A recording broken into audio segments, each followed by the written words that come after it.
What is going on, everybody? It is your boy, your man's Toxic Game off 330. Woohoo! Back at it with another video. And today I'm going to give my spoiler-free review of John Wick. I did a short yesterday. Be sure to check that one out if you want a quick review.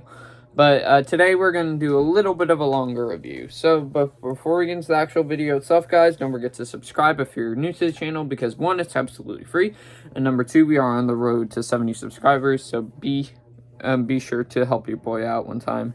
Don't forget to ring the bell for all notifications so you don't miss notification when I upload. Also, feel free to comment your thoughts of John Wick Chapter 4 as well in the comments. Don't forget to like the video, and also do share the video because it'll help your boy out a lot as well. But with that being said, in my quick review yesterday, John Wick Chapter 4 was amazing. So let's just say this.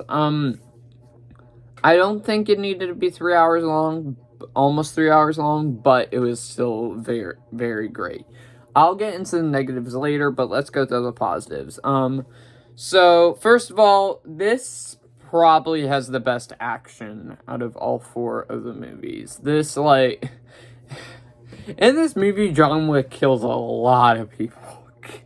It has to be at least a body count of maybe 200 or 300. I don't know, but he whoops a whole lot of people's you-know-whats.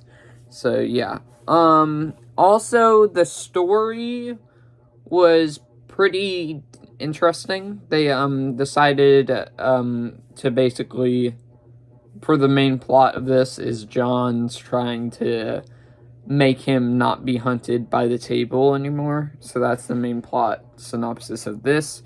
And he still has a whole lot of people coming after him, which you saw in Chapter 3 and at the end of Chapter 2.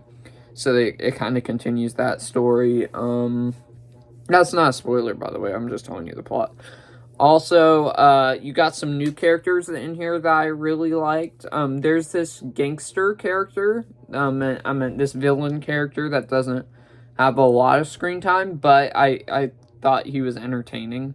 And it is Scott Atkinson. I think that's the guy's name, but he's a martial artist, and he plays like a 500-pound dude in this. That's a crime boss, which I enjoyed his part a lot. There's also this one guy who is the blind dude from Rogue One, ironically playing another blind dude in this. So that's weird. And but he's a scene stealer whenever he's on screen. He is a bad man. I'm telling you that much. He be sure to check him out in theater. Check the character out in theaters. Also, they have this character called Nobody, who is an assassin who has a pet dog as well that helps kill people or whatever for him. So that's a cute little dog and a new character. I like them too a lot. Who else was in there?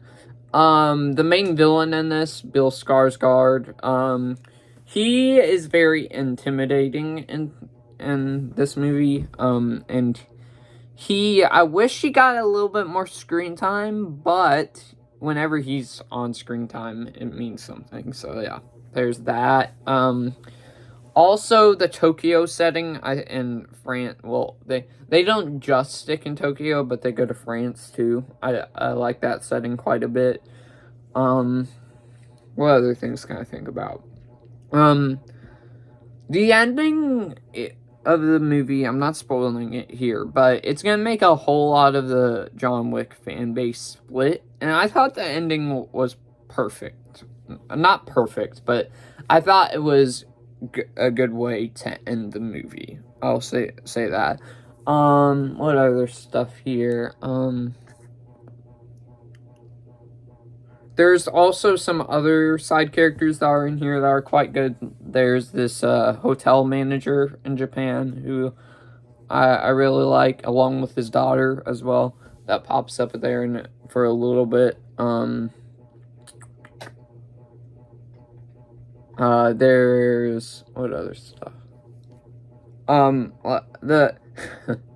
There's this scene that's really, really funny later on that I might have them in my mix too, but it's John Wick's trying to reach the top of the stairs or whatever, and he has to face a bunch of guys to get back up there. I'll get back to there in the mix, but it's funny. Also, they bring a lot of unique weapons into this. They have this sort of gun that's kind of similar to a grenade launcher, but it shoots fire, which is really cool. And also it does a good job of using some old characters from the first 3 movies. And yeah, this movie was really, really good. But I do have some mixed and negatives. Let's go to mixed. So as that I was talking about the scene before, there's a scene where John Wick's trying to basically climb to the top of the staircase or whatever, and there's a lot of people there. There's a lot of that scene. I don't have negatives, by the way, but I do have mixed. Where the scene is he's trying to get back up there or whatever, and he keeps on getting chopped down. He literally, and is goofy and funny at the same time, but it's going like, I think he a little oversold that. Just to give you guys an example, it was like this. Ooh, oh, oh, oh, oh, oh, oh, oh, oh. So that right there is another one of my mixed. Yeah, that messed up my hair a little bit. But basically, he just goes over, what's the word? I don't know what the word is, but he rotates, and it literally looks like he's purposely trying to do it. But it's pretty funny. Also, what other stuff in here that I thought was mixed? I mentioned Bill Skarsgård's character. I really enjoyed him, but I think I wish I kind of saw him a little bit more, but that's okay. And also, there's some scenes in here with John Wick where he basically, how do I say this? He doesn't die at all out of this after this one scene or whatever, and I was going like, I think you would be dead after that. You would be dead. So yeah, that's another one of my negatives, and I meant mixed, not negatives, but I mean, it's John Wick and it's an action movie, so kind of makes sense. And yeah, I think that's everything that I can think of, but this movie so far is probably my favorite movie of the year. If you guys are a fan of John Wick, be sure to see this one in theaters. This one might be my favorite out of the 4. And it's, also I forgot to mention the mixed. It's also over almost 3 hours long, which I think they could have trimmed a little bit, but that's okay. The movie was still a great time, and this is my favorite movie of the year so far. So with that being said, I will give it an A+. Be sure to check this one out in theaters if you're a John Wick fan. But before we get into the actual ending of the video itself, guys, don't forget to subscribe because we are on the road to 70 subscribers. And also, number 2, it's absolutely free. Don't forget to like the video if you like this Toxic Gamers Toxic Movie Reviews. Don't forget to ring the bell for all notifications, and also feel free to comment your thoughts of John Wick Chapter 4 down below. And also do share the video because that helps your boy out a lot. And I forgot to mention the toxic meter. And this movie is not toxic. It is nowhere on that toxic meter. So with that being said, guys, I'll see you in the next one, everybody. Peace.